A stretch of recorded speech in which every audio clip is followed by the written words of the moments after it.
Howdy, hello, and welcome to a synergically offensive Saturday. I know it's the wrong day. I got a reservation for California Grill tomorrow out of nowhere, so it's last minute changing. We have Theme Park Casual, the premier West Coast theme park content major that I know. And we have Nomi Without You, who is amazing. A work in progress. I don't know how.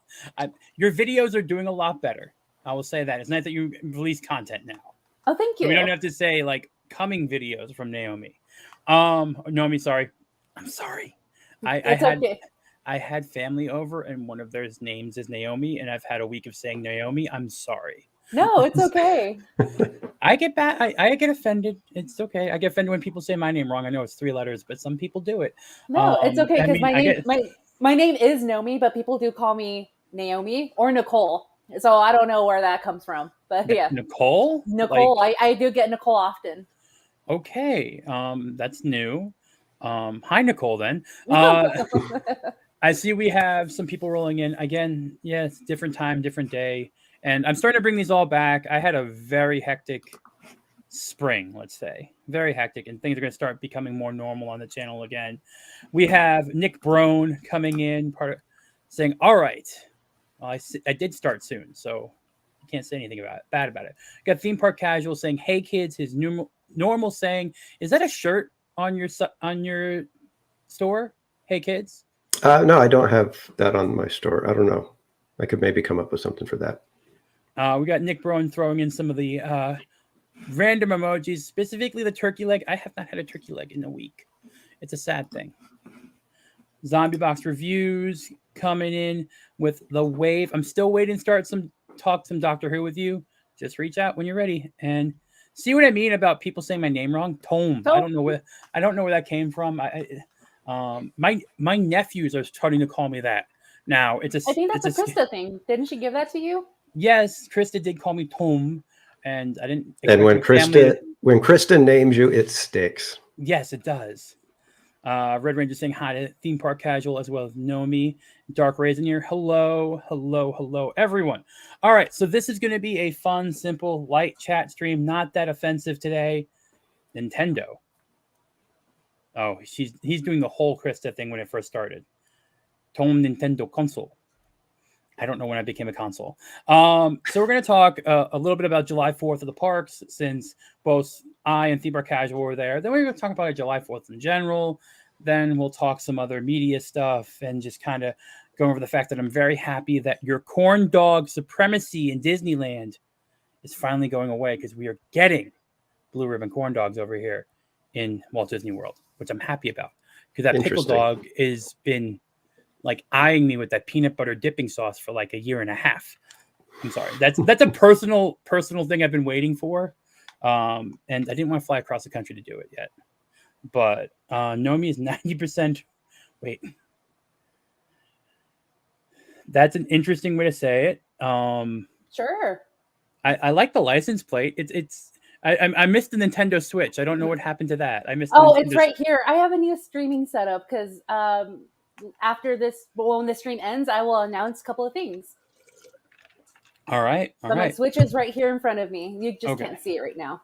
I got you. Well, thank you for the 12 of you in here, and we will start off with what everyone do for their July 4ths. I know where me and Theme Park Casual were, but Naomi, what do you do for your July 4th? I do have a sick dog, so I was taking care of him, and I didn't realize like my day had just went just taking care of him, but now he's in better condition. And I went to my grandmother's house. That's a traditional thing in my family, is going to my grandmother's house because it happens to be my cousin Josh's birthday as well. So we all get together. We have a big feast, cookout, and fireworks that we all pop together as cousins and family. So that's a stereotypical year in my life. Cousins, family, and fireworks? Interesting. Yeah. The American dream, right? I love how the American dream always involves explosives. I know. I don't know why. So Theme Park Casual, you were at Knott's Berry Farm. How did that handle during the day? I'm guessing you didn't get to see any fireworks during the day, but how was the crowds and stuff like that? Crowds were very light. In fact, at one point I was doing a live stream and we walked past Ghost Rider, which is, notorious for having the longest line starting, basically right at opening. If you don't, get in there within the first 5 minutes, you're going to be waiting minimum 45 minutes to an hour, and then it just balloons up from there. At 1:30 in the afternoon, there was like how the queue is set up is you go in through a little tunnel, then you go along the path where the Pan for Gold is, and then there's some switchbacks, and then you go into the main building, and then there's predominantly most of the queue there. And on a typical Saturday, that queue would go all the way out to the tunnel. This one, it didn't even get outside the building. Wow. So it was, I'd say that's at least a 50% smaller line than typical. So do you think that was more family? Like it's not a holiday destination, Knott's Berry? Like, is that not like a thing? July 4th fireworks show, out of curiosity? It's hard to tell because when I went on the Sky Cabin, which takes you up all the way to the top, the parking lot looked pretty full, the main parking lot. And then they did have their satellite lots, one of their satellite lots going as well. It could have been that the predominantly the pass holders were over at Soak City, which is the water park that is owned by Knott's Berry Farm right across the street, that they were doing Soak City in the daytime. They were going to dry off, change clothes, and then hit Knott's Berry Farm in the evening for fireworks. So it could have been that that's just the crowd pattern, and everybody else decided, we'll either stay home or we'll go later for fireworks. I left at about 3:30, so probably right around the time if people were going for the evening, they'd start showing up around then. Okay. That makes sense. So like I said during my live streams on the 4th, this was my first time ever being in any Disney park on the 4th. My family did not travel on holidays. That we didn't want to waste our DVC points. We didn't want to spend more money anywhere. Just wasn't a thing. And so I will say I was surprised at the crowds. I've not for the past 15 years, I cannot remember a time where Buzz Lightyear Space Ranger Spin was underneath 50 minutes, and it was 15 at 10 o'clock in the morning. So that's an hour and a half after park guests are allowed in. That was an hour of park opening. So that would normally be about 30, 35, 40 minutes at that time frame. Now, the day before was even weirder. I mean, I got onto Mine Train in like 15 minutes. That's Mine Train at night. Wow. Like, I'm sorry, that's just not. There's something going on because and I know Jay's talked about this on Main Event and everything like that. You could see Universal wait times at 80 and 90 minutes on that same day. Interesting. So my assumption, and this is just me spitballing as a local now and as both pass holders, locals will bring their family to Universal, not to Disney, because there's an easier solution for everything at Universal. And I noticed the wait times ticked up as it got closer to 4 o'clock. So the locals came, they took their family to Universal, and they went home and watched their fireworks. That's my assumption of what happened when I looked at the way the things and the people that were at Disney were not locals. They were all people from New York. I saw the license plate driving around, by the way, because I went from Magic Kingdom to Epcot. Saw Jersey, saw Georgia, saw Louisiana, saw Quebec. So these were all people from out of the state. So my assumption is the local annual pass went to it was a day of mourning for us losing to you guys. And never forget that. Just hold on tight to that L. Yeah, like that's fine. You know, look at what you guys did. You guys finally stood up for yourself and you did Brexit and everything, so we're proud of you. You got away from that European Union. Sorry, I had to, I remember Az's tweet on that day and it was just hilarious. But so that was a weird thing to me. Okay, and again, Disney taking so many L's culturally right now. They did one of the best in Magic Kingdom, and it's hard to tell, I think, on the stream. That was one of the best, like, patriotic firework displays I've seen in a long time. Mm-hmm. Like, the music was right. You had John Philip Sousa playing. You had, and I'm like, well, you can do this, right? Like, you can do this right here, right? But then the other hand is just messing things up. Like, I can't like understand how the same company can do. I was brought to tears. Like, I didn't think I would be brought to tears for a fireworks display. And I'm like, oh wow, this is like actually Epcot's one wasn't as Epcot just took lines from the American Adventure and put it in the fireworks. It was not as thought out. Like, they just took lines, you know, they took I had a dream and all that stuff from American Adventure and just put it in at the end of a fireworks display. Not as thought out, not as well done. But the Magic Kingdom one, if you want to come down, if you want to give money to Disney, I would say it's worth going to just for that fireworks display. Like, just going for, you could skip the park for the day. Like, that is my opinion. You can actually just go for that fireworks display and it's actually really worth it and was very, like, different. So sorry it took a little bit of time, but I didn't really get to like formulate anything about that. I was just kind of, the fireworks were done and I'm like, all right, time to go. And if I can add on to what you're saying there, Tom, I worked at Disney World 10 years ago, working at Magic Kingdom. I remember working on 4th of July as a cast member, and I so happened to be on break when the fireworks display was going to go off. It was amazing to see. It was great, and it was very patriotic. And like I said, it brought you to tears. It brought me to tears too, because of how well thought out it was, of being American, being proud to be American, very patriotic, and saluting those who served was one of the great displays on the floats that they had.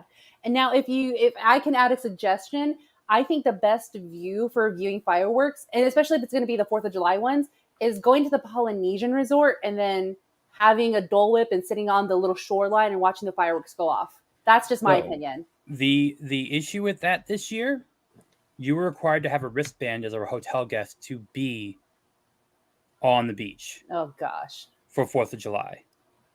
So this was being floated around, and a cast member friend said, yeah, it's true.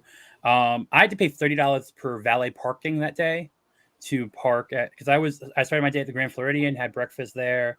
Oh, I was going to be, you know what? And I was thinking as a cast member, because as a cast member, you don't have to pay that. But maybe they did change it. If you are a cast member, you still have to like show that you're staying at the resort or something, just to prove that, or just for them to get money, because they're losing it. So here's the thing that I can tell you. You did need a wristband. I saw the wristbands. They were actually like written on after hours wristbands for the after hours events at like Epcot and stuff. So like this wrote on the hotel thing. Which I'm like, okay, that's a little bit like ghetto. Yeah. But I did see those wristbands for Grand Floridian cast hotel guests when I was there on the 4th. When I came back later on, I did see those wristbands. So it was being enforced. That was the first time I've ever had to like, one, I went with my breakfast reservation. Normally like, oh, go park. They're like, oh yeah, the self-parking's full. I'm like, okay. And then I'm like, all right, well, I guess I'll do valet or whatever. Because also they towed 2 cars. They enforced the 2-hour time limit on parking. Wow. So there were a lot of people that I saw walking back looking for their cars that were impounded. So a lot of the people that do what I used to do and I'm gonna be very cautious of now. Which is go park at Poly, park at whatever it is. Say, oh, I'm going to go to Trader Sam's, which I always said worked. There were 12 cars towed while I was there that I saw being towed from parking. Dang, they're hurting really bad if they're doing that. But I'm just gonna say right now that be careful when if you're trying to get away with that right now. Be careful. Just something to be aware of. But that $30, I will say, was worth it because it's actually valet for every hotel for the day. So it's not just the one you're staying at, and it is good all day. So it's not like, oh, you have to do a new one. It actually works like the preferred parking at the resort, at the parks. So if you're an annual pass holder, it's $25 for preferred parking. The valet was $5 more. It's not worth it. And I actually left my battery pack in the car. I called the hotel front desk. They went to my car, brought it back, and brought it into me in Magic Kingdom. Nice. At least the hospitality service is still yeah. I don't think I'd ever get Universal to do that for me in a valet service, but you're like, oh, too bad. That's you problem, Tom. You gained your $20 tip that day. You gained your $20 tip, my friend, for doing that. But so that's a general thing of warning about that. They're getting stricter over the summer. I didn't get to talk about that too much because it happens after the fact and everything like that. But I'm not complaining. I'm just warning anyone trying to Airbnb and get a nice parking spot. Be warned. Now, Wilderness Lodge, you're still okay. It's just the monorail resorts.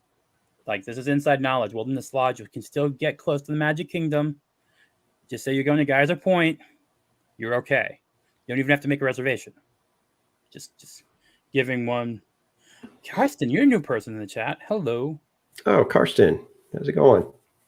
And I see Valientes is in here. I see Zombie Rocks Reviews commenting about Nomi's camera. Did you have a smaller office chair? Yeah, so if you guys know me very well, I'm very cheap. So the chair that I've had since I started this whole YouTube life, I found this chair by the trash and I've been using it. It's in good condition. The only issue is that it doesn't lift up. So my chair is low and I have a new web camera. So it is on top of my monitor. So Zombie Box is right on both things. You are evolving. And Nagdanal, thank you for throwing links in the chat. You're doing a great job as a mod, by the way. Hey, Nagdanal. And I see Commander Phil throwing in the 199. Yes, there is a 199 emoji because everyone has to have a 199 emoji now. Apparently. It just seems to be that way. So we're past 4th of July. I will say it's worth doing. I talked about Indy enough last week, but I'm going to ask Nomi, did you see Indy? Have any thoughts on it? I know. Nope. That's a good thing, honestly. I've soured on it a little bit after thinking about it more because I watched the original 3 over the holiday. Like I said, I do. I watched them at like midnight on July 4th when I finally got home, and I watched them until I think I didn't go to sleep that night.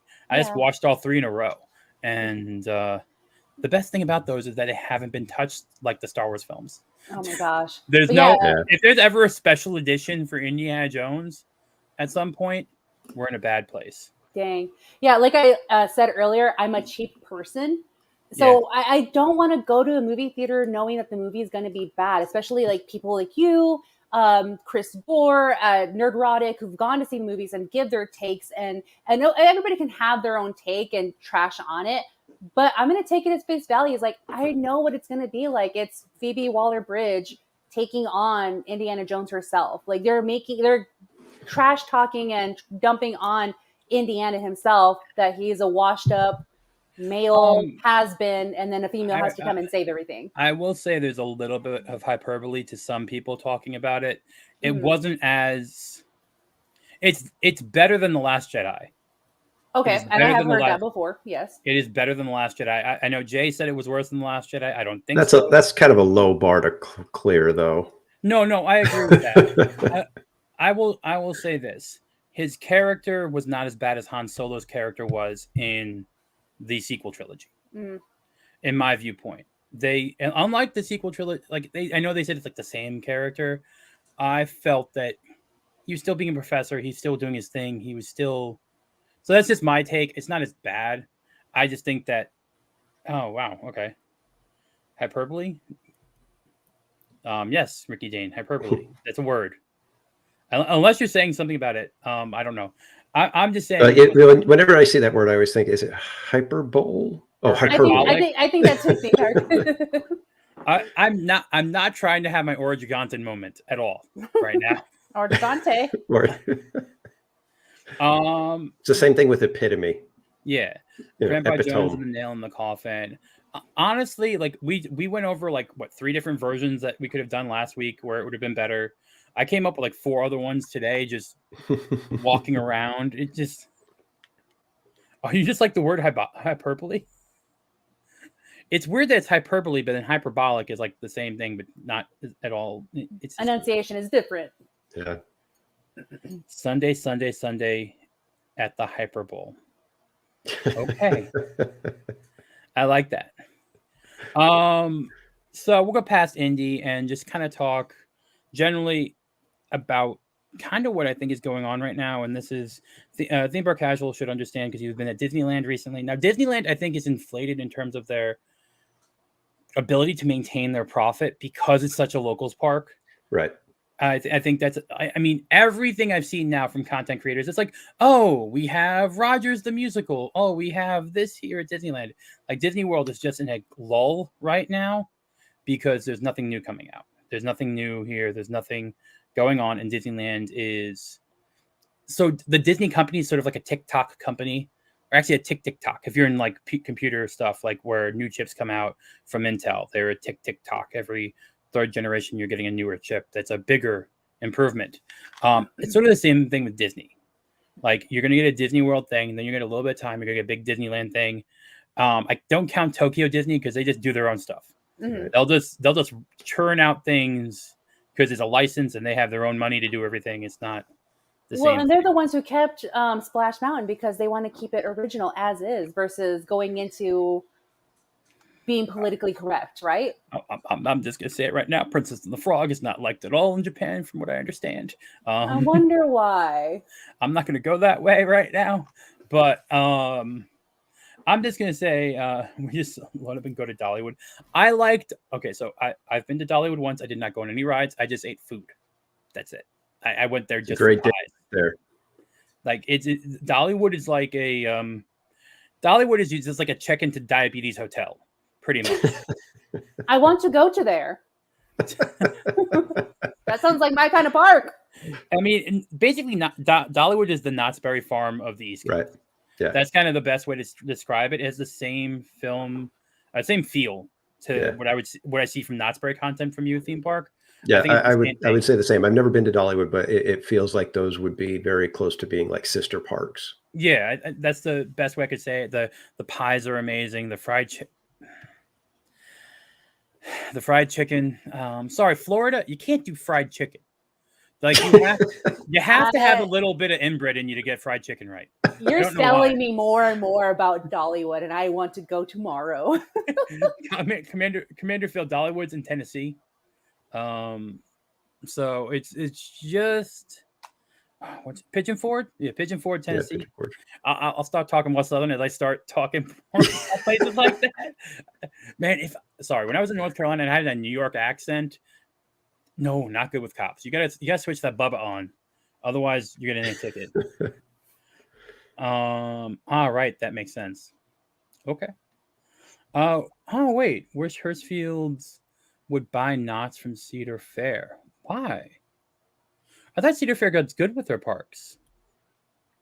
I'm confused by that, Kristen. Cedar Fair does well, but I think it was when Matt Ouimet took over that Knott's Berry Farm was kind of returned to being the little Southern California jewel that it really is.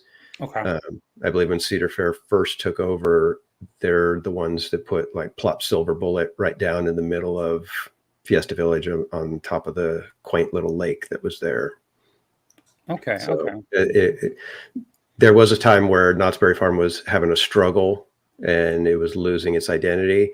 And when Matt Ouimet, who used to be president of Disneyland, took over as CEO of Cedar Fair, he understood how Knott's fits into the puzzle in Southern California, and he was able to kind of pull everything back to where it should be.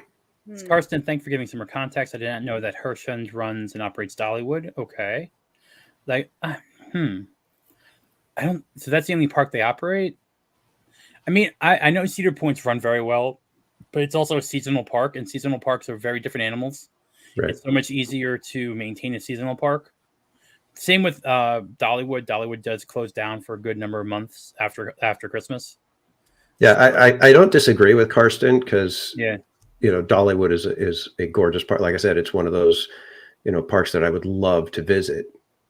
I think I would probably choose Dollywood over just about any other park out there on the East Coast. Yeah, I would agree with that. I mean, as much as I love the Disney parks, all right. So I grew up going to smaller parks in New York. So like Ride Playland, Lake Compounds. Lake Compounds is actually one of the oldest theme parks in America, I think. Like 18 or 19 something it opened up.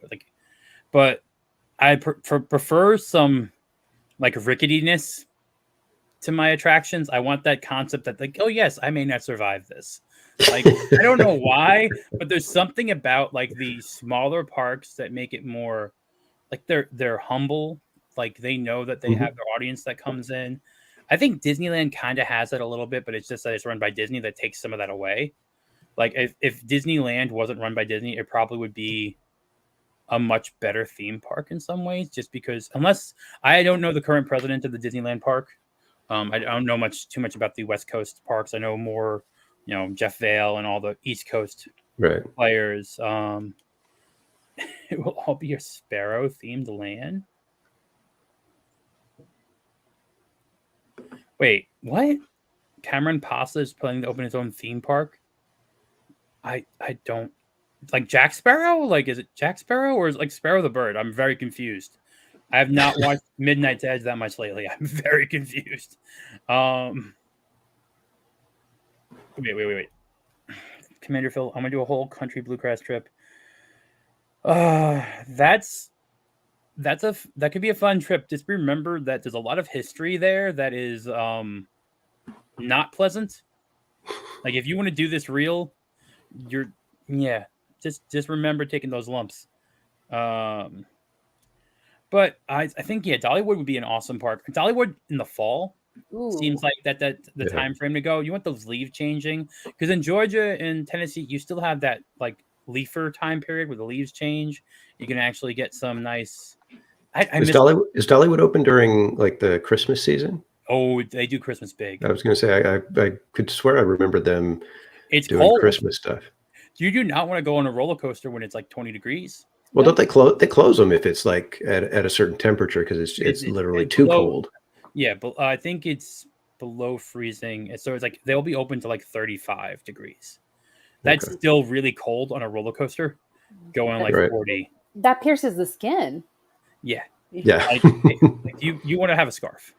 I'm just saying, because I've been on in New York. There was a park that would stay open pretty late, because they had a lot of internal rides, but they had one outside roller coaster that they de-iced like every day that you could run for 1 hour.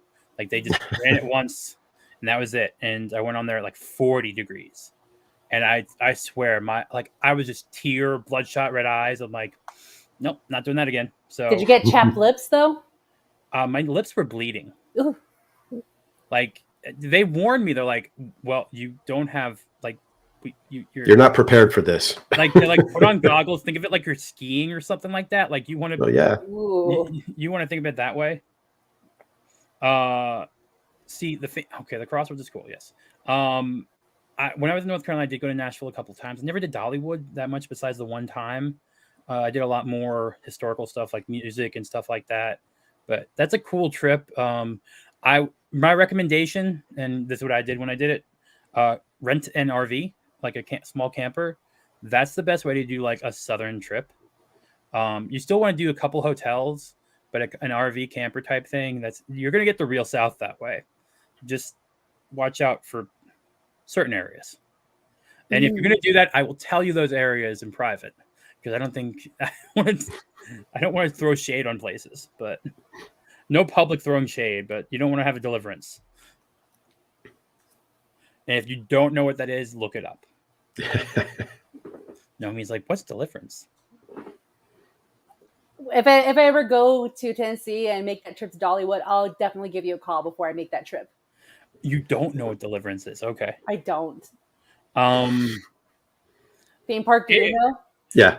Basically it was a movie. It was a movie to scare people from going to the South. That's pretty much what it was.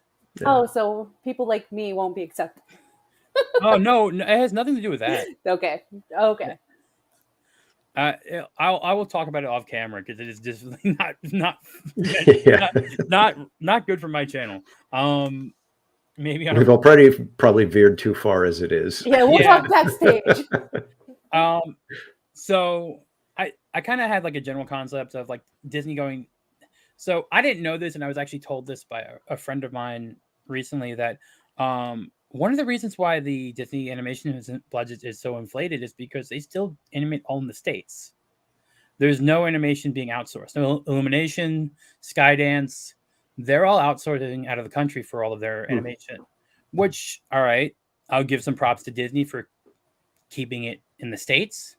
Like, I did not know that Pixar is still only animated in the States. Disney Animation is all still based in Burbank. Like, there is no outside of the country animation, which I will say it's not good stuff. They're coming out story-wise, but at least they're not outsourcing. But that could explain the big difference in budgets between, like, Minions and Buzz Lightyear. They're paying Burbank salaries, which is, I think, one of the reasons why Chapek wanted to move those out of California and try and get some of the stuff back over here, because they did have animation in Orlando until like 2004, I think. They did have an animation studio in MGM. It was there. So it was something I wanted to add in as part of the Dismal Disney. Like, I know we rag on them all the time, but they are still employing a lot of people here. Like, I like the idea. Yeah, I don't think it's the quality of the animation though that's the issue. Yeah, it's the stories. It's the writing. Which honestly, this writer strike might be the best thing to happen. Mm-hmm. Like, I'm just saying, like, they can't hire from the guild, so more inventive content came out during the last writer strike than. So I'm just saying that we might, like, and I can talk about this, and we can talk about this. The DEI officers are leaving from multiple companies, right? Which, in my viewpoint, is a signal. One, they're losing money, like all of them, not just because, like, was it Warner's $50 billion in debt too, or something like that? Like, they're all, at the point where they can't have a box office bomb like Battle of Destiny, right? And now we know Dead Reckoning is going to make money. Like, the Paramount seems to be the only place that is somehow, because of Tom Cruise, keeping up. And so I'm kind of curious, like, in the coming landscape now, again, this is completely off topic. We got what? Dead Reckoning, Dune, Oppenheimer, Barbie. Like, those are the movies coming out relatively that I can think of. I guess the Marvels, but I don't care about that. Like, I'm not going to see the Marvels. I'm not watching Secret Invasion. Yeah. Wait, Zombie Box Reviews said the chat has disappeared from him. YouTube's been acting weird lately, so you're gonna have to refresh it, and then, or you can hide the chat and then bring it back again. That's something I've discovered. A few people that I've been watching their streams, the chat will stop or it will disappear. I know that Jeremy's been having issues with that lately. So I think it might be a YouTube issue. Okay. Because I'm seeing your chats in here on StreamYards. I'm going to end the poll if people launched fireworks. Yeah, I think it's okay. I think it might be just your thing. Might want to refresh. So I got to ask, like, who's going to go see Barbie? I'm just curious. Okay, at first, I will say this, Tom. I remember months ago you sent the clip for it, like the first little trailer, and I remember hating it. It's like, this looks dumb. They're taking away my childhood. And after seeing a few reviews, a couple of interviews, the one that's not like, well, feminism, all this blah, blah, blah stuff, like, I just ignore those. But I'm getting excited for it now. It looks like it is going to follow a story of little girls playing with Barbies, growing up with them, having an imagination and having that dream house, and then coming to reality. So I'm looking forward to it. I'm actually going to see it with some of my good girlfriends, and we're going to dress up. We're going to wear our heels. We're going to do our makeup, and we're going to have a good dinner, and then go watch the movie. All right, I like the idea. I don't think I can dress up and do the heels for. Oh, Tom, like I mean, I'd question if you wore heels, but you can dress up. You can come in a tux. It's all about dressing up, and I don't know if you had GI Joes because they were in camouflage attire, and Barbies. You can dress them up however you want it to be. Yeah, we're going to wear our boots and gas masks to go see Oppenheimer. So you can. I have gas masks. I have gas masks, so I mean that's just going back to the coof, right? Really, like you can just. Mm-hmm. But no, I mean Oppenheimer I got a vintage like 40s style suit ready for that. I'll go after going to see Indiana Jones and everyone dressing up at Disney. I'm like, all right, let's see what happens when I go to Oppenheimer and I'm dressing up as Einstein. Let's see what happens. But I mean, when I went to go see Super Mario Brothers, I wore my crown because I was like, yeah, Princess Peach. I grew up playing N64 and Super Mario, so to me it was nostalgic, and I wanted to embrace my inner child, and I wanted to dress up. Wait, so there's Gal no shame in Gadot's that. in Barbie. I think she is, and Dua Lipa, Michael Cera. I just found out. I don't care about Micah Cera. Yeah. I'm sorry, man, but I don't know. I think I feel bad for Gal Gadot having to be in The Flash. So this is her redemption. Her redemption. She knew that Flash would be a disaster, a barnyard explosion. So if I remember from the more recent trailer, this is kind of like a reverse. Dude, is it pinstriped? I don't know if the pinstripe suit. It's actually like more of a twill or tweed, just because I was looking more for like a period piece, not pinstripe for in 1940s. I don't think it would be right. It'd be more tweed material. Look more like Henry Jones Sr. in Last Crusade. Okay. Whose eyes don't light up for Gal Gadot or Godot or whatever? Like it's like saying Salma Hayek. It's just like a guttural reaction in your body that happens. Again, I don't know why R2 shared that. Like his entire feed was Salma Hayek swimming in her bathing suit. I saw that. I'm like, R2, what are you looking for? Like that's okay. No, I think I'll go see Barbie. I like the idea of it's Barbie being sucked and somehow put into the real world. I'm just wondering, like at the end, if this like whole thing comes up to being someone who had like a midlife crisis. That's my curiosity of the whole thing. And I think what you're thinking, because that's what I'm kind of guessing for this movie, is that we have to grow up eventually, but still like be yourself and don't forget who you were as a child. I mean, it has a Stepford Wives feel to me a little bit. Like I'm waiting for like how, because I mean, Stepford Wives is if any of you don't know what that is, either versions of it. The idea of the ideal, perfect world and all that, and that shattering down. You could also say what the Peele movie recently was kind of a play on the Stepford Wives, much darker. So nope. I have not watched any of his films. Okay. I just haven't. Or Get Out, yeah. Yeah, it might even Get Out. Yeah. What's up, the Beanpad? How you doing? Hi, people. Been a while. And I see Tom needs to dress up as Ken. Is there a bearded Barbie doll, Ken doll? Like, is that an option? Is there a Nordic Ken? You can be one if you want to, Tom. You have every opportunity to take advantage of that. I'm not looking for a wig. I can tell you that. You don't have to get a wig. Just dress up dapper and then just show up. I'll do the Malibu Ken. I have beach shirts. But I think, like, I feel bad for Oppenheimer because I think Oppenheimer is going to have the loyal Nolan fans going to see it. But I don't think normies are going to check in for Oppenheimer at all. It's another one of those heavy movies. Since you're not well, I can't tell because they talk about McCarthyism a little bit at the end of the thing. So I can't tell if we're going between Oppenheimer while he's making the bomb and Oppenheimer post drop. But the fact that he released not one CGI shot in the film, I am so curious now. Like, I'm just saying, like, what did you blow up? Like, how? Yeah. Like, I am there for the explosion. Like, I know the whole story. I know everything about it. I'm looking forward to it, but I want to see that boom. Like, I want to see how they're going to do a real blast without, going in the middle of somewhere and somehow Nolan got access to like some unused plutonium and made his own bomb or something. I don't know. A mushroom cloud explosion. Yeah. I think it's going to be a miniature. And if you look at the trailers, they're doing a lot of up close shots and a lot of just fire. I'm assuming we're going to get some stylistic like miniature shot or something. But I'm just like really interested in that film from like a filmmaking perspective, and that's the same thing for Dead Reckoning.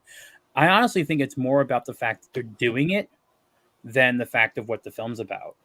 Like Mission Impossible films have been really good lately, but the fact that Tom Cruise is jumping out of the plane himself, doing all the stunts, it's sort of, and they built a train, like to film a train scene, they built the train, and then you have Disney throwing people in a volume. Like, I think it's nice that filmmaking is back to filmmaking, not people playing on a stage. I don't know.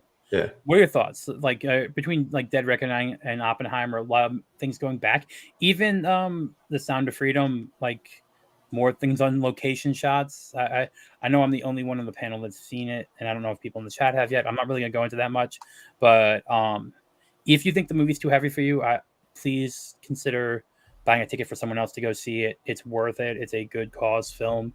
I did see it, and I also bought a ticket for someone else to see. So I'm just gonna say that. Also, if you're squeamish, it's PG-13. It's not violence, but there's content in here that you may not be able to handle. So, like I said, I'm just giving that a little bit because I think it's an important film outside of this Hollywood bubble while we're talking about filmmaking.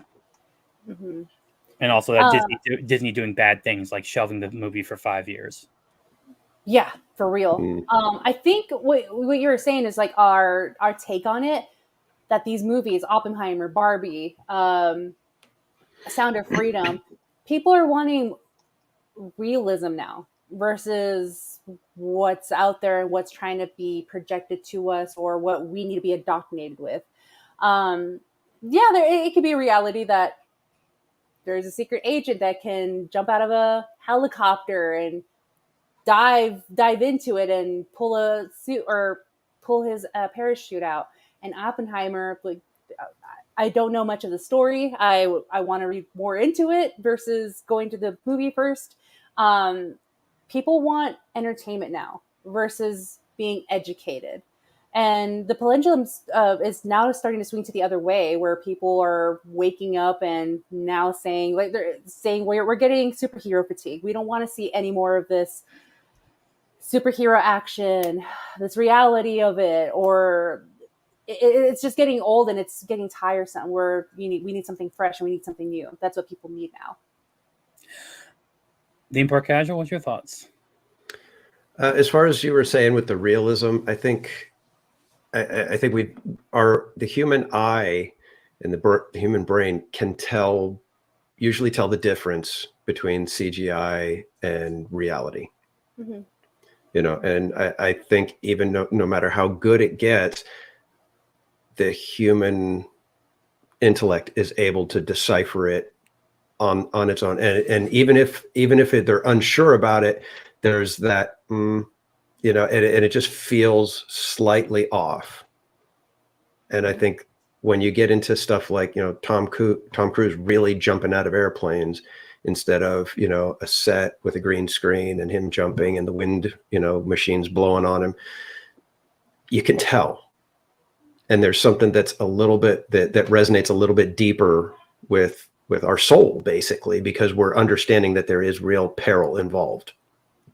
So I think when you get into the realism and get out of, the studio quite so much, it just has a different effect. To just go along with Zombie Box, I've already said at 50,000 subs, I will jump out of a plane. So you just have to get me there. I have made that statement, and Disneyland is not a no-flying zone. So if you want me to jump out of a plane over Disneyland, I will do that. I don't mind getting kicked out of there. I just can't get kicked out of here. but it's only like, a 50 times more of the subs I have now. At some point it'll happen. Theme park is AI? No, theme park casual is not AI. Well, I think that's the same reason why like Avatar actually connected with people, because it's so alien. Like, as long as if you have something, it's the same reason why there's a psychological reason why characters like Groot, Iron Man are more popular sometimes, is because you can picture yourself, because there's no actual human face to it. And I think that's the same thing with Avatar made money, Guardians 3 made money, but that was also because of prior things. And I think people like Chris Pratt generally, like just people like Chris Pratt. And yeah. Well, the Guardians movies have a flair about them. And a heart to them. Yeah, exactly. There's something in there that, it just really does capture. I mean, the first Guardians, it felt almost kind of like an homage to the Indiana Jones movies. I was just to say, would you label them as rebels? Yeah, they're the outcasts. Yeah, exactly. The ones who go with their own flow and don't care what others think about them. Well, yeah. I think it's more guttural than that. Star-Lord, as much as he's a jokester and all that, he's the only like really broken character sometimes in Marvel. Like, if you think about it in terms of the MCU, like Cap's a man at a time, but he's put together. He's a military trained soldier. He knows he can't change much of what's going on. Star-Lord, like in terms of the MCU, not the comic version, but in terms of the MCU, pretty messed up, right? Yeah. Like his mom dies from cancer, goes and gets raised by a bunch of villains, pretty much. And then, oh yeah, his dad's a planet. Oh yeah, he has to kill his dad. Oh yeah, he then he has to go kill his girlfriend. Like, this whole concept of his character, and you have him still trying to do the right things, and you have some of the more like emotional beats for a lot of Marvel characters, because Iron Man, selfish character until the end, right? Slowly becoming less selfish. Cap is kind of the same character throughout the whole everything. Like, he's kind of just good. Yeah. Like, same with Spider-Man, he's kind of just good. Thor is probably the worst character motivation movement of any of them, because you took a character with Kenneth Branagh directing, which I think was a much more balanced character, and made him a buffoon half the time. And don't get me started. I really like Thor as a comic book character, and after Thor 2, it's kind of just downhill. Those of you like Ragnarok, go ahead and like Ragnarok. But you lost me when you went to the Devils, you know what. But that's all I'm saying. It's like, I think people are wanting connections to real emotion and real characters, and they can tell when the people have it. And there's something with Guardians that tapped people a lot of ways. And that, I mean, Rocket's story in that whole that whole beginning, if you didn't get emotionally invested in 4 little talking animals, you're, whatever. And now we're getting real emotionality in films with The Sound of Freedom. And I think that's something that's important. Not to make like an Oscar film, but to make a movie that makes a point, or a movie for a cause that doesn't seem like it's preaching, but just being honest with the facts and telling you what you don't know. That's to quote Ian McKellen, before you thought you should do it, you did. Interesting. That's a good quote there. Theme park Tufty. Don't say that. Theme park, say potato. Potato. He's not AI. He's not AI. So I will say, anyone out there that's a content creator, I did find an awesome AI video plugin that takes out all your ahs and ums for you. Oh, cool. So talk about cutting down. I don't consider that AI. I just consider that a very powerful voice recognition. Right. Yeah. But it's a script for I think Vegas, DaVinci, and Adobe Premiere and stuff like that, and Final Cut, that like literally just takes like a minute. So that I'm okay with AI for that. AI art, I'm not so sure about, but AI for that, yeah. Cutting down grunt work, awesome. So if I'll put a link for that somewhere if people want. But hey, we're all content creators here. I think most of us are. I don't know about Nick. I don't know if he makes content. I don't know. But I like seeing a lot of you guys in here. The tome emoji will drop tomorrow, by the way, for the live stream for the parts. Ooh. So there will be 2 versions: the Krista one and a non-Krista one. So you get to decide. I'll put a poll up because Krista was nice enough to grace me with a tome emoji. So we have a couple movies coming out. Hey, I haven't watched anything on TV in like 6 months. Is there anything good coming? Like, I think Justified has a new show coming. I have Maybe. no idea. I don't even remember the last time I watched a show. Mhm. Someone talked to me about Secret Invasion inside the park the other day. A cast member like, "Oh, I'm watching Secret Invasion." They're like, "Oh, that's a thing."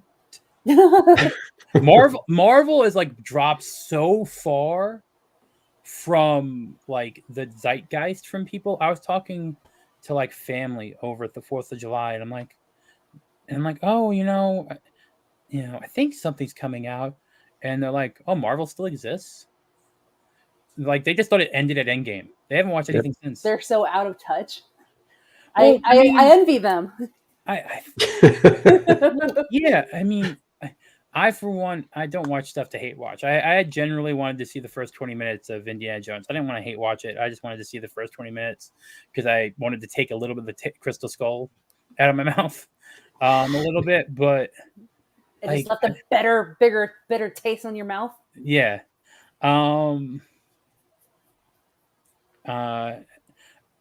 Honestly, I liked Craven. A lot of people were saying bad things. I thought the trailer looked fine. It looked like a 90s movie, and the more I can see things that look like a 90s movie, I'm happier with it. Like, it kind of reminded me of Blade a little bit as in terms of the trailer. So I think Craven may not be that bad. Because I like the first Venom. The first Venom was a fine film. It wasn't trying to reinvent the wheel. It wasn't trying to do anything outrageous, but it was competent. Is it sad that I'm just okay with competent? No, it's not sad.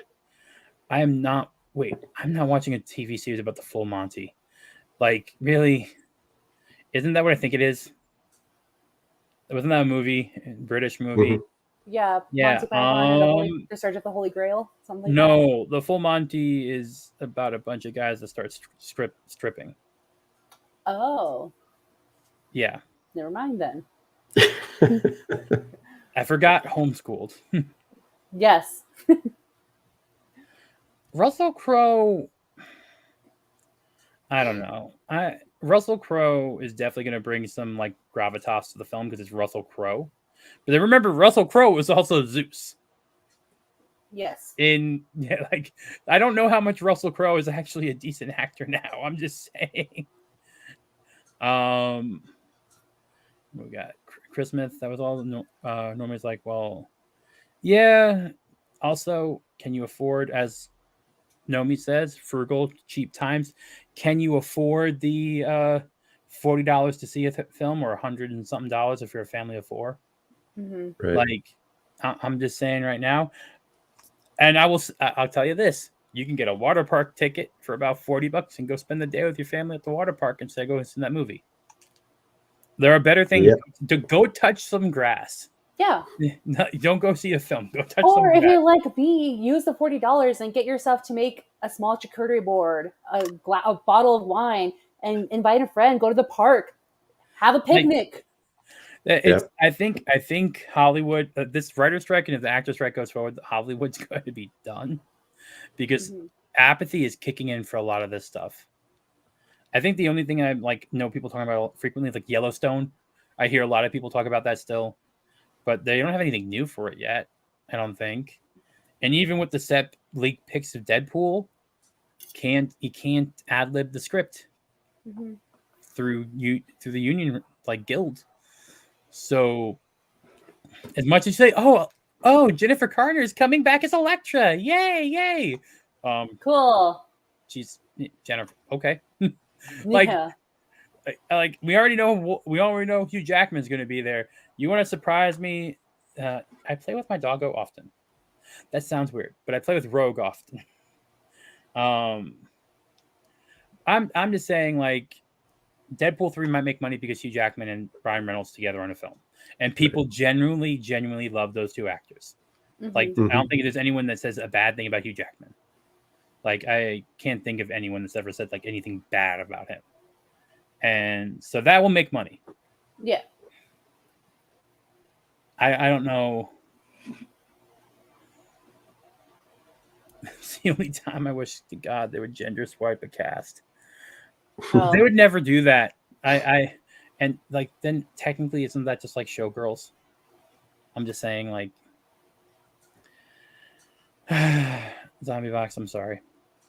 But it actually there's a lot of funniness to the first Full Monty movie. I think the guy who plays Rumpelstiltskin in Once Upon a Time is the lead. I can't remember. Well, it was supposed to be average guys, right? It's like they're Yeah. not the muscle bound, Adonis kind of thing. It's just the average Yeah. dude. So that Yeah. was the joke in the whole thing. I'm sorry, Commander Phil. I didn't know you were agreeing about the. I didn't know which thing you were agreeing about. I'm sorry, Commander Phil.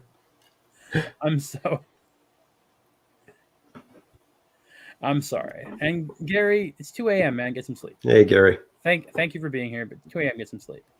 So you were at the parks the other day too, right? You did the test stream. How was the post-holiday crowd? Like, is Disneyland getting their summer crowds, or are we looking at the lull that we're expecting? Again, it's one of those things where it's hard to tell because the pricing, the way they shift the pricing, it's got people deciding, well, if we go Monday through Thursday, we could save a few bucks. And the locals, if they're smart, they buy the 3-day summer ticket that they've got going on, which is only valid Monday through Thursday. So Friday, Saturday, Sundays, you've got basically Magic Key holders and out-of-towners. So the Magic Key for the weekend, though, that's only the certain one. That's like the Believe or the certain level. Actually, right now in July, only the Inspire Key is not blocked out. So my key, which is the Believe key, is blocked out for Saturdays in July. So that means that Saturday, in fact, I was watching a couple of streams earlier today, and Disneyland was pleasant the entire morning. My problem is just the weather right now. It has been raining like it's either 105 degrees or rain. There's no middle ground. Like 105. It's 110 over here. Yeah, but you don't get the humidity. We have dry heat. Yeah. That can also kill you. Yes, but I know the 105 and 100% humidity will kill me. The dry heat sneaks up on you. Yes. It's like a gentle sleep. Exactly. Yeah. I don't know if that's the best way to say that, but I will say that like Hollywood Studios was empty yesterday from what I saw. A friend of mine was there, and it was like a 10-minute wait for Rise of the Resistance. Oh, wow. I'm like, wow, a year ago, 4 hours. Yeah, I went on Rise last night, and I got in line when it said 50 minutes. I think by the time I got to the briefing room, it was under 30 minutes. It was right around 30 minutes. Well, and that's when you technically would consider. I would consider once you see the hologram of Rey, you're on the ride.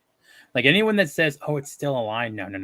You get on a ride vehicle right after that scene. Yeah, I was going to say I actually was talking about that on the stream because somebody told somebody that I think they work at Disney was saying that Minnie and Mickey Runaway Railway, they count the wait time till boarding, and there's a little bit of pre-show. Yeah, so they don't count the pre-show as the beginning of the attraction. Well, when it was the movie ride over here, they wouldn't count the pre-show there because you just had the big long switchback thing with the screen playing, so it wasn't really like a pre-show.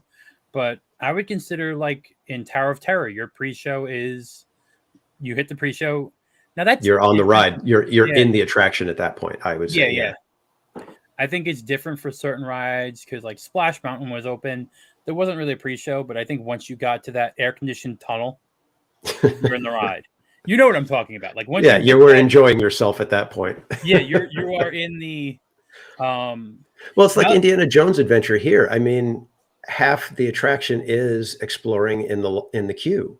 Yeah. At least it used to be. I mean, there's a little less now, but I mean, you kind of almost think you almost consider the queue for Indiana Jones part of the attraction. Yeah, but I agree. So I think all of them are a little bit different, and I would agree with you that Rise, once you hit the briefing room, you're on the attraction. I think that it's also interesting that talking about Indy, they have Indy there for meet and greet, but they didn't bring Helena. They didn't bring the new girl They just brought Indy. That's actually very telling. Speaking when you the Star Wars stuff. Oh, do you get the character you want? No. Oh, like here's, you guys do. You get Boba Fett over there. We don't get him. But Yeah. Well, the thing is that I think probably because they know that if they brought that character, everybody would be like, we want to see Marion. Well, that's the thing. We have a Marion and we have an Indy that's there all day. We have 2 of them. Actually, there's 6 that rotate throughout the day for the stunt show. So I don't. But they don't do the meet and greet. They don't do meet and greets as the characters, right? Well, one, they're paid like an epic amount of money per show. Like they're. Well, no, I know, but that's what I mean. They're there for the show, and that's yeah, it. they're equity actors versus equity character actors. So I think Right. they're like $150, $200 an hour. Yeah. For their time on stage. So I don't know if that's like the same thing, but they could have, like, for the last show, they could pop out and come and do a photo op and stand next to the. Did you guys get a weird bar too over there, like the little weird? No, we didn't get anything like that. Okay, it's good. The drinks were bad. I'm just saying, but so I think actually, so I'm gonna say this as a travel advice thing right now. Parks are empty, so if you can, may not be a bad idea this summer because 2025 is coming around the corner, and that's when a lot of people are going to be down in Florida for Epic Universe. That's going to be a big increase in travel.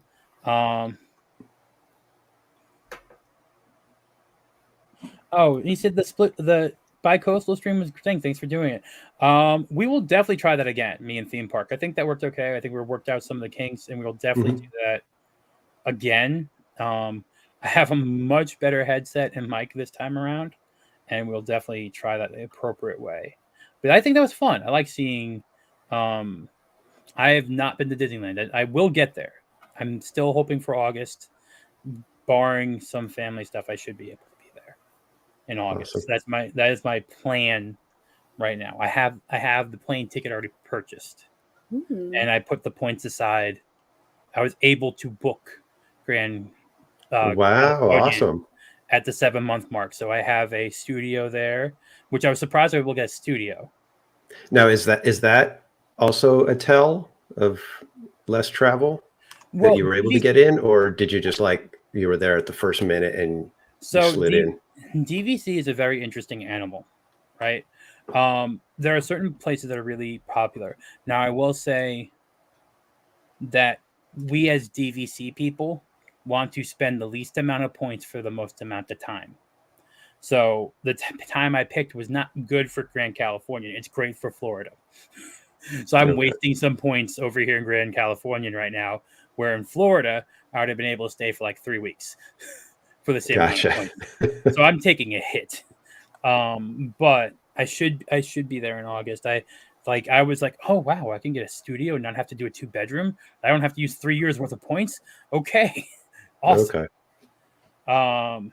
What's up, Thou the Ghost Toys? Nice seeing you pop in. But yeah, I'm looking forward to that. I don't get too many firsts for Disney or for that many things. So anytime I get a first, it'd be nice type of deal. Now that you tell me Verizon's terrible over there service-wise, I'm going to have to see if I get a hotspot or something for the time over there. But I would say I'm going to. This is a little thing that I haven't told anyone yet. I have a planned trip for Tokyo Disney coming up. Ooh. It's going to be next year, so don't get yours. But for my birthday next year, because I want to treat myself. So next year, March, I will be going to Tokyo Disney. And there'll be a lot of stuff coming from Japan for that trip. But so far, it's all been planned out. I've talked to some family friends that are over there that live there still and stuff like that. So I'm hoping to be able to do a nice 2 weeks. But that's going to come next March. Very cool. Yes, Tokyo Tom is going to Tokyo. Yes. Nice. I don't know if I'll wear the hat there. My college roommate married into a sake family, so I'm going to meet them. I don't know if I want to be culturally insensitive. Yeah. At that point in time. Oh, I'm sorry, I missed your comment. You made my comment earlier, Doctor Who. So I'm actually working to get me. Oh, sorry, Zombie Walks with you. So Yeah, Stephen Walton's having a little bit of a rough time right now, if I remember correctly. So yeah, no problem, man. Just reach out. My DMs are open for the most part. Yes, Japan is cool. I won't be able to live from the parks. That's frowned upon. They don't allow it, but there'll be some late night Tokyo wanderings. I can do that. I think. I don't know actually. I'm very nervous about that. It's the last time I was there was when I graduated college. That was a good while ago, so I don't know how much has changed. Mm-hmm. Tokyo Drift. Hello, first time Chaos Killer 721.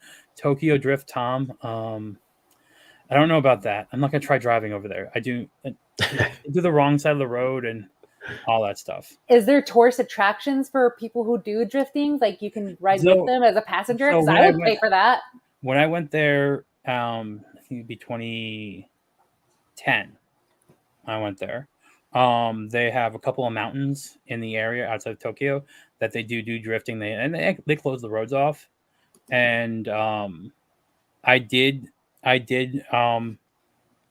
charm my way into getting driven down by a female driver there at the time. So yes, you can if you can get in with the people. Karaoke and a bunch of sake goes a long way. But that sounds like a hell of a time for me. I'd go. But my roommate was a big help. He, like I said, he married into a sake family. Then the girl came over to where I was at school for business school, and it just worked out. So she kind of helped take us around everywhere. I actually spent a week in a Yokozuna stable for sumo wrestling while I was there, just kind of like to see what it was like, see if I could. I was really big at that point in time, bigger than I am now. So I thought, like, oh, maybe I could do this. I couldn't. 30,000 calories a meal. It's crazy. Oh, wait, how many calories a meal? Like 30,000. Yikes. That is a big boy. Yes. But I don't know. Like I'm looking forward to that. But yeah, California, if it works out, I have the stuff ready. Worst case scenario, those flights and the room is going to go over to my brother, which I'm going to hate. But that might happen just because of work. What do you have coming up, Theme Park Casual? Any streams coming up in the week and all that? This week, I plan to be at one of the parks on Wednesday night. I'm not sure if I want to do Disneyland again or if I'll be over at Knott's for summer nights, because I'm just loving the summer nights at Knott's with all the entertainment. They're killing it over there. It's amazing. Okay. Naomi, what about you? What do you have coming up? Nothing really, but I was going to say at the end of this stream is that you'll be seeing more content for me. I have a better setup now. Things are slowly falling into plan what I wanted. I know I could have just ran with it and what I have with my content, my videos, but I'm a planner and I like to process things. And now I'm ready to announce that I'll be doing streaming pretty soon for gaming or just little movie reviews here and there. And you'll be seeing more videos from me coming soon. Awesome. And cool. Everyone's been dropping your links the entire time, as long as with you, Theme Park Casual. As for me, I have a DVC After Hours Tuesday, an Epcot After Hours Wednesday, and I'll be at the Monorail Resorts tomorrow. I have a busy week. Sorry, no stream from the DVC. There'll be a video. The person that I'm going with didn't want me streaming. But and besides that, there'll be a different change to my schedule, and I'll put it up in the community thing going forward. Just to work better with work right now. So, and I will be bringing back Perfect Park Day. I know it's been missing for a little bit, and I'm planning to bring that back. And you might be surprised who the first person will be, but that's going to be coming back. And I will get back to gaming on Rogue Attraction Games, Tokyo Tome. I have just been swamped with theme parks and work lately that I have not. You just can't help that you're so popular, Tom. And Melanie Mac liking my tweets. Oh, I know you're getting recognized. Look at that. Yeah. Hey, put it this way. everyone has, it's just you find people, you follow people, and you end up mulling around. No one should gauge success by anything else but themselves. That's always say to everyone. I'm gonna say this, like even WWNT cut down their streams to like 2 a week. They were doing 4 because they just said like they weren't getting the views. Mhm. Like they legitimately said. So I'm gonna say right now, if this is just a YouTube thing, oh, thank you, man. Thank you for the $5. Thank you for the stream elements. Thank you, Valin Goes Toys. I'm gonna say right now for anyone that's a smaller content creator or anything like that, don't get discouraged. Summer seems to be an odd time for people. Don't gauge yourself to other people and stuff like that. This is just mental health thing. I mean, after I don't know if any of you know Jane Theory. She decided to step back and stuff like that. Hashtag Tom knows people. Hey, it's not a name drop, okay? I know Sure, I used Tom. to get. Sure. I'm just gonna say like, don't get disgruntled and all that stuff. We all get that way a little bit. Don't look at your analytics too much. This has nothing to do with theme parks, but this is everyone for in the chat, that people that are content creators, people that are also in the sphere. Theme park people, I'm sorry. This is a little bit different, but I noticed a lot of people getting a little bit burnt out and being disgruntled lately and being sort of worn down. Don't let this happen to you. Let it be a hobby. If it's a hobby, let it be what it is. But just kind of like, don't judge your success off of others. It'll just drive you nuts. Just don't do that. And also, let's get the theme park casual to 1,000. He is so close. So if you haven't subbed to him and you're in here, please do. I'm going to be giving him shout outs whenever I can to help him get to that number. He shouts out so many people, retweets so many people. He should be at 1,000 already, and we gotta get him there. I know the new monetization rules don't matter, but he deserves the full thing, the full kit and caboodle. How many watch hours do you need for the monetization, by the way? How close are you? I want to say I'm like 600 hours away from it. Okay, and again, and I'm about 70 something, about 80 subs away. So just guys, just put on one of his streams or a couple of streams in the background if you haven't watched them, and let's get him up there. 600 hours, not that much. It's not that much.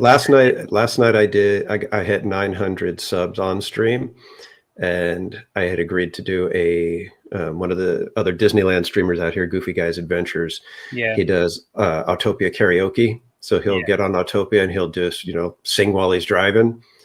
So as a joke, I said, well, if I hit 900 and you guys can get Goofy Guy in the chat, I'll do Autopia karaoke. And I don't sing. I've done karaoke one song one time with my wife here in the neighborhood, just outside in our cul-de-sac here. And so I don't sing. I don't sing. And we hit 900. Goofy Guy, somebody went and got him, and he came in the chat and everything. So I was like, okay, now I guess I got to do it. Thankfully for everybody on the stream, there was a lot of lag, so they didn't get to hear a lot of singing, but I did my best. So if you want to go check that out, last night's stream, toward the end, there's me singing while I'm trying to drive Autopia. We had some people come in at the end. Hey Ash, what's up? How you doing? Hope all is well. I will say that like I said, this was just more for a YouTubers thing. The S.O.S's and the 90 streams will go over to members about a week after. I noticed a big dip in the algorithm when I left them up there, and it sort of just throws me off. But I do want to have these. I like talking to people. And you haven't been subbed? Commander Phil, you weren't subbed to Theme Park Casual? Come on, man. Also, in August, I would like to try and do sort of a subathon to help some of the smaller channels out. And I plan to do a longer stream, but do sort of like what I did for the 7 parks in one day and have people pop in while I'm going around to the parks. I got to get out there and do the 7 park with you, man. I want to do that. So much. That was, I think I can pull it off and get to Busch Gardens too. I think that's the next step. I'm going to have to do that for 2K, and I'll be like, all right, we're doing all 8. How close is Legoland? Nah, like, I feel weird in there. I even had a comment last stream during the 4th where the guy was like, "Oh, you're filming kids, how disgusting." I'm like, Well, that's where you just, have the camera on you and you just go to the mini land and you look at some of the models and then you leave. Yeah. I'm glad Chris Smith just subbed. Good. Go sub to him and watch some of his stuff. Let's get his hours up. I actually had a playlist playing for about an hour today of theme park stuff, at least. I kind of throw him on in the background. He's a very soothing voice. You do have a very soothing voice. It's good. I find my voice annoying as all heck. I hate having to watch my videos to see, okay, what do I need to improve on? And I'm listening to me and I'm just like, Hint, I do hand cues, so I don't have to listen. I just look for the hand cue and I can cut there. So I won't have to listen to my own self-talk. But that explains probably why I leave in mistakes on purpose. I'm going to tell you right now, I do leave in mistakes all the time on purpose. It's endearing. It's humbling. I learned it from Jay. Just say the wrong thing. Well, if he edited out his mistakes, he'd have like a 3-second video every time. But I get a kick out of him. It's like he never gets the names right of any of the attractions, or he just inside that's planned so people will chat. Oh, I know. He's you could tell when he's playing to the camera and stuff like that, but it's just hilarious. Sully Bach, you're right. But I will say I liked having this. I like this chilled conversation. I'm going to try and do more of these, a little bit more chill. The next week will be a 90s stream again. And you hate accents or ascent? I'm confused. Which accent? I'm zombie. Probably my accent. He's probably commenting on our American accents. But so I will have like a late live stream this week.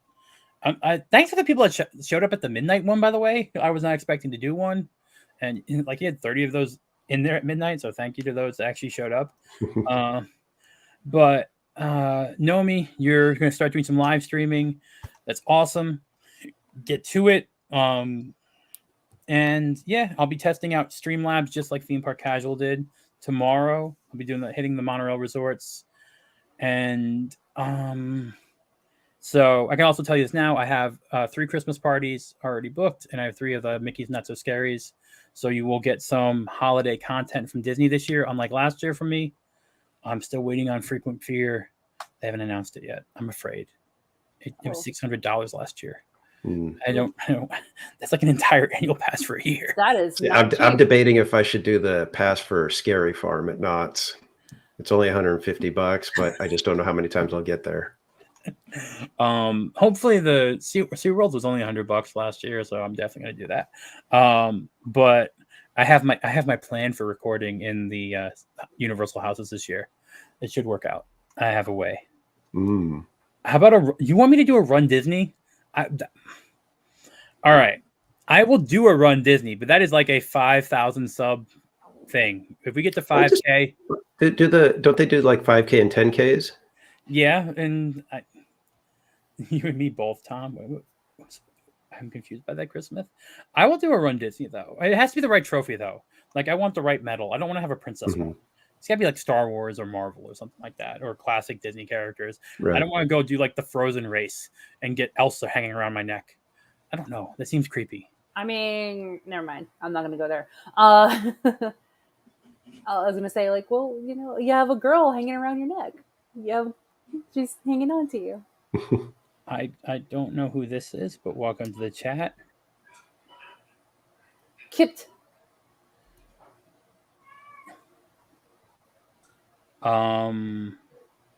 Okay. Cryptic. Yeah. I'm now up to the point in YouTube where I get cryptic chats. I'm growing. Look at you. Now I need is trolls, and then I'm there. Then I'm in with everyone else. But we're gonna end it here. It was a lot of fun. About an hour and 20 minutes. This will be up for a week until about a week. It'll go down Friday next week. And go to members. So members, you can rewatch. Comment below on the stream if you want to have more YouTube talk and stuff like that, just for helping out. I kind of want to throw this in there every once in a while, just because I've noticed.